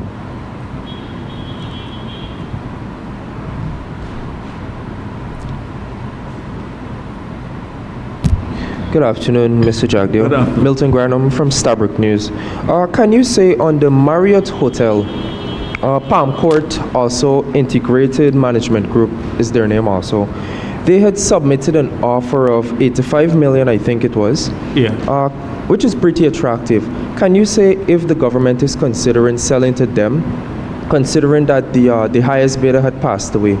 Also, they should have been the negotiation with the second rank bidder, but I don't think any report has come to us. I've not seen any report about how those negotiations are going, if and whether they started and how they're going. So NISIL, if they're pursuing that negotiation now actively, they'd have to report to us. But right now, I don't think it's a priority of the government. Also, on the taxes, Marriott doesn't pay any corporate taxes. Can you say why the government continues to support this organization? Marriott, so the, you mean the hotel? The hotel? But if you follow, one of the reasons why we have all of these new hotels being built, which would be great for Guyana and for jobs in the hospitality sector, and it would transform our ability to host large events. So there are about 11 or 12 hotels under construction now. And the reason we got there is because as soon as we got into office, we put out an expression of interest, notice for expression of interest. We got several responses. Then we met with a number of people and we changed the incentive regime. So now any hotel, not just the Marriott, which is state-owned, any hotel that is being built would have a 10 years tax holiday. They have duty-free concession for all the material as well as the furnishing, etc., for the hotel. And I think we've even considered the waiver of the withholding tax on their payments. So if they have to make payments abroad, we remove the withholding tax on those. And that, as a result of that, we've seen this massive influx of investment into the hotels. So it's not just Marriott. It's a standard policy. We go with standard policies. That's why you don't have to come into our offices to negotiate your incentive regime. Once you're in the sector, you go across to Go Invest or GRA, the technical agencies, and get the concession. We're not like the city council, you got to go and sit in the mayor's office and work out a deal. And that's the same thing with mining that the Kaichor News, when we released the document, showed there are standard policies. So once you're in the sector at a particular level, this is what you get. It doesn't depend on whether we like you or not, you're foreigner, local, whatever the religion or race, etc. You get that. That's how we operate. And so they also, the other hotels will get it. Their 10 years tax holiday. Dr. Jagdish Shukwan Gill, DPI. Two questions on your comments on the digital society. First of all, you mentioned the blockchain technology being implemented to target or combat corruption in some agencies. Is that an initiative that has already commenced, or that is for the next term? We have several proposals now. So it will require quite a bit of work. We have not contracted anyone to do that work as yet. We just contracted the one with the patient, electronic patient record system. So this is something that we will explore in the future. We spoke of it already, but the state of record keeping is bad. So what we are looking now to see if we can't get AI to sort through, so sort the records. So it becomes easier to sort the records rather than do so with manually, because often or historically, because of the bad state of our records, we've had to do things manually. So that's being explored. Thing is in relation to an MOU that I remember was signed with India when PM Modi was here in relation to introducing a digital payment platform. Could you provide an update in any way? Yeah, the digital payment platform is something that would help enormously. And it is something that supports the bigger goal of financial inclusion, financial literacy, and financial innovation, which we had outlined already would be a huge focus of the next term in office. So a lot of the banks now are developing their own platforms. Many of them, we've been pushing them to introduce people-friendly forms of interfacing with their customers, and that includes like internet banking, etc. The central bank has to lead to ensure that we have proper clearance systems. And the central bank has to almost force some of the banks to go this route, because some of the banks are happy with the state of affairs. So that is something we are working on the payment platform, which could help in so many ways. Not just all, like we already spoke about NIS, we spoke about the cash grants in the future utilizing the system, old age pension being paid through electronic means. And we also mentioned about the new instruments we want to put in place. So fintech or financial technology is something that would be huge. I don't want to go into, I'm trying now to resist the urge to go back and into a long explanation on it, because when we're gonna have this public consultation after we've collected all of this information on the manifesto. So we'll make some major presentations on these sectors that you will see that would outline it in its totality, what our plans are. So often here we just give little snippets of some of the things because it takes a while. I don't want to bore people again by spending another half an hour talking about fintech here. Good afternoon, Kemal King, Vice President. Could you give an update on when exactly we can expect the offshore oil blocks to be issued?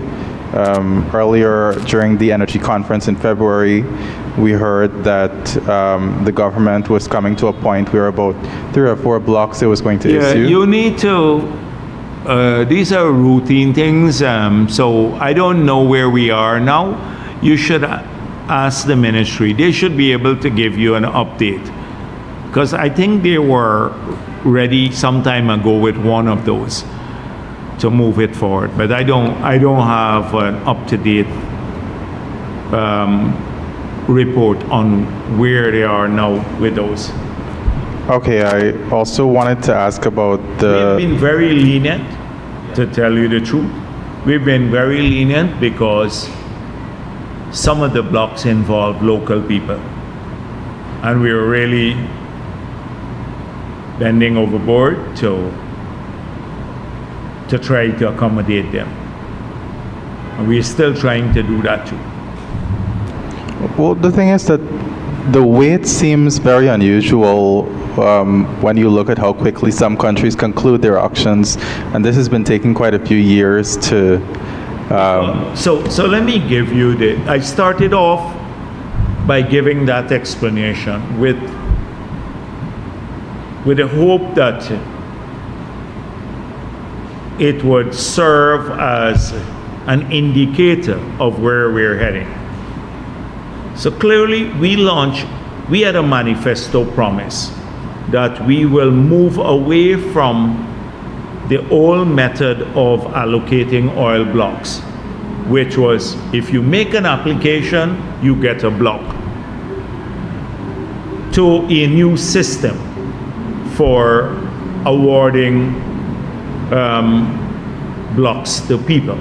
We said we'll do so transparently through an auction, a public bidding process. So we went out and launched the auction. We said, before we allow the auction to conclude, we will supply to those who are going to make bids 2 documents. 1, a new PSA, and 2, a new Petroleum Act. Because the policies in these 2 documents would influence the quality and the nature and the bid price.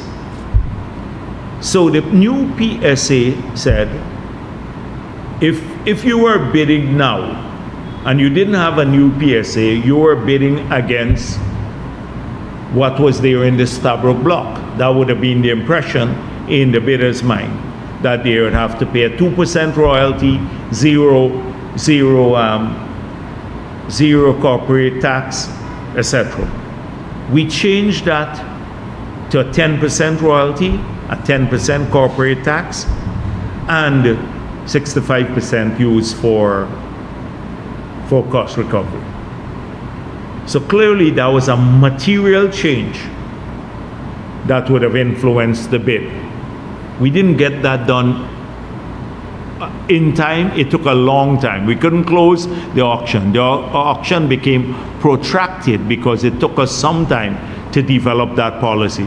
We did it in an iterative manner. The reason it took us the long time is because we had to study all the regimes internationally to see, although we were getting more fiscal benefits, we didn't want to put ourselves in a range where we became non-competitive with those countries that were seeking investment dollars for the oil and gas industry. So it took us a while to get that in place. Secondly, the law dictated, the law changed a number of things. We also made it clear that in future, that if you get a block, you had to pay a signing bonus, which was not there before, and two, that there will be penalties for non-compliance with the work commitment, unlike the past. We got the law in place. So the auction itself was a protracted affair. Normally, auctions will go in short periods because people have information and they have a settled fiscal regime. We were still evolving our fiscal regime and the framework. So the auction itself got protracted. Then we got some bids. Most of the bidders were newcomers with no track record. One of the bids was more serious. Maybe two of them were serious bids from people who had some experience. One of those had issues with some of the provisions, the non-fiscal measures there. So we said we were accommodating those. And I think we can, and we want to move forward with them. The others, 2 blocks went to local groups. And we've been working with them to see if they can come up with the signing bonus and meet all of the obligations there. The reason we didn't shut the activity down is because the next auction that we intend to pursue, we're going to have several more properties, including the ones that were not taken up by this auction, the CGX properties, as well as the relinquished area on the Exxon. So the next auction, especially if we cut the blocks into small areas like we did under the past auction, we'd have several properties to put out. So we want to, now that we have had these 2 seminal policy documents in place, we want to bolster that with seismic studies, that when we put out all of these new blocks, an investor could have all of this to make a bid. And we expect more serious bids to come in. We're not rushing to do that. And that is why we can play around and give more time to the existing investors, because if we wanted, we could have closed the deal, but we're not going out back to an auction immediately. We still have to conclude the seismic work, and that is why we've been so lenient and the affair has been so protracted. That is why I just wanted to give you an explanation why this has happened. So if they can raise the money, the local group can raise the money and they can bring in a good partner, we conclude with them. If they can't, then we're not losing any money or or sleep for that matter. Because in any case, we're not going to put back those blocks on the market until we have seismic done for them. Well, you mentioned the seismic. The bids came in for the seismic last October. So do you have any idea when you plan to award? I think they already have a recommendation to cabinet. Okay, all right. I have a few questions on gas. Should I just ask? Go ahead. Okay. Have any formal discussions begun with Trinidad on a potential collaboration with gas? Because you made some comments recently, and then the new Prime Minister said that they'll have to explore that. The answer is no. Okay, no problem. The answer is no. In recent years, when the prospect of having such a collaboration with Trinidad came up, the government has kind of shrugged that off. So what changed recently that caused you to say, okay, let's start looking into a potential collaboration? And on that, we saw... Who said that? Who said that? Said what? No, I'm saying... What changed? Yeah, what changed? Because over the years, you have not necessarily been so welcoming of having a potential deal with Trinidad. No, but we have not commented on the PM's comment. She said... Your comment. She said, after you said that you'll explore potentially collaborating with Trinidad. And this was before the elections. I said that before the elections in Trinidad and Tobago, I said, and I want to repeat what I said, that right now, from the gas to energy project, there's no gas to supply to anyone. We need all of the gas there for power generation and the fertilizer plant. That there is a project that we have not approved as yet that is being explored between Fulcrum, Exxon, and the government of Guyana to develop the gas reserves, that they're exploring several options as to what to do with this gas. One, it's to do LNG and export LNG. Two could be to bring the gas on shore for generation of power to sell to Brazil, power, that the sale of power. Three, to bring the gas on shore for industrialization in Guyana, or a combination of all three, if there is adequate gas. I said, if Trinidad and Tobago is interested, then the tripartite arrangement, Exxon, Fulcrum, and the government of Guyana would have to examine whether taking the gas to Trinidad and Tobago outweighs those other options in terms of financial feasibility. That's the position we took before the election. That's the position we have now. There is no other position on the table. So there is no gas today to supply to anyone. It is the development of that project. Now, assuming Trinidad and Tobago wants to be part of those discussions to see, then they can, I guess we can have them as part of the discussion. But we want the most feasible and the most lucrative to Guyana outcome from the use of our gas. For Guyana, we want to, and if it is, as I said before, if taking it to Trinidad offers that outcome, then that's fine. But we're going to have private investors, so they'd have to make that decision too. It's a private investors. So we said that before the elections. I guess the new government wants to be told the same thing.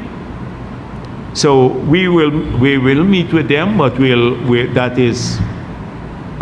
that is our position as of today. There is no gas to supply tomorrow. We have to develop a project to do that. And that's what, there's no approval for such a project as yet.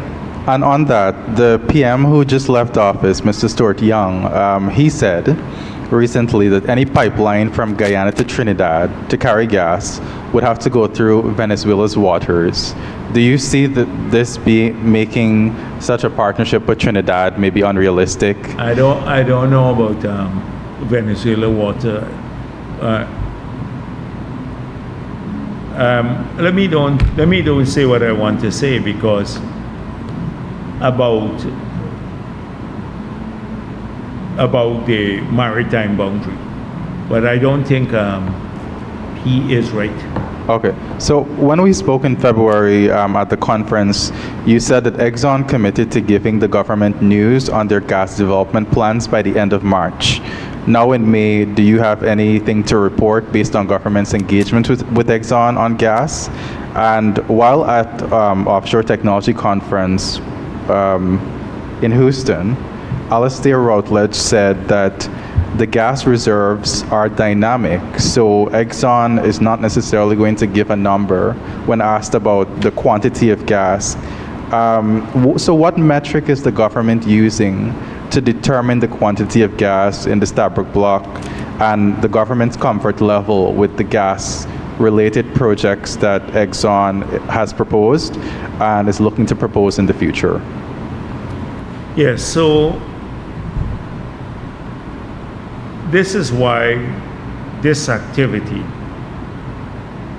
will be an entirely private one. We are not investing money. There's a huge sum of money has to be invested in developing the gas reserves.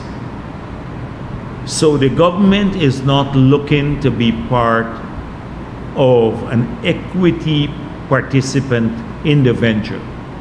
That would necessitate us using money from the Treasury to invest in this venture. The government wants to facilitate the development of the project by forcing Exxon to utilize the reserves, or in some cases, like with Pluma and Hetmyer, or give them up. So, given that approach, you would have, if there were going to be co-investment from another private firm, they would have to use their own metric before they put their money into it to determine how they will verify the quantum of gas in Hetmyer, Pluma, and the associated gas from the other fields.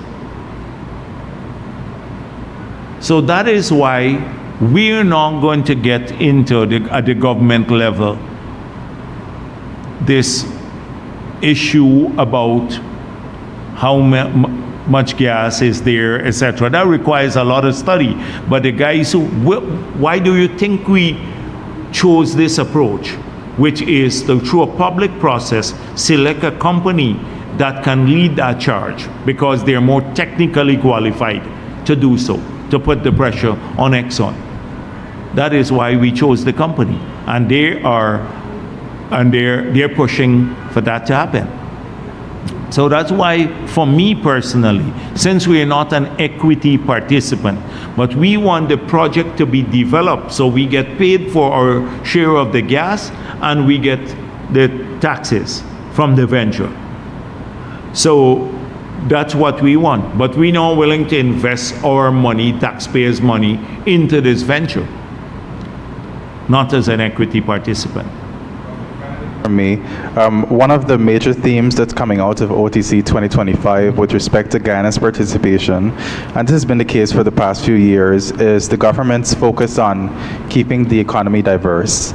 But seeing that what we're seeing over the years is the outsized growth of the oil sector compared to the non-oil sector.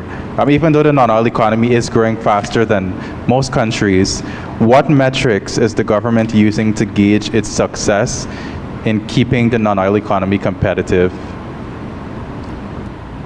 So this is precise. Were you here when I spoke about the Stavrokam report? And so this one here, which says Guyana does not show clear symptoms of Dutch disease. So it means that that's the key thing to keep the economy competitive. And the non-oil sector, particularly the export sector, the tradable sector. And so they have suggested that we need to cut the medium-term deficit, which is what we're doing in any case, to diversify the economy, which is what we're doing, and to build up infrastructure like cheaper power, more infrastructure, etc. These are some of the ways that you avoid the Dutch disease. So and careful management of the exchange rate, which relates back to the size of the fiscal deficit, of course. So if you look at this, and they spoke about the robust growth, that's why I said real non-oil GDP expanded over 13%, reflecting a solid, broad-based performance against sectors. This is from the International Monetary Fund that did a very intrusive sort of analysis in every sector of the economy. That's their technical report. And then they spoke about inflation too. They said that inflationary pressures remain moderate, driven mainly by internationally determined food prices. You just read the report and you will see, you get answers for everything that you asked me there. Because it speaks specifically to that issue. Yes. Okay. Is that it? All right, thank you.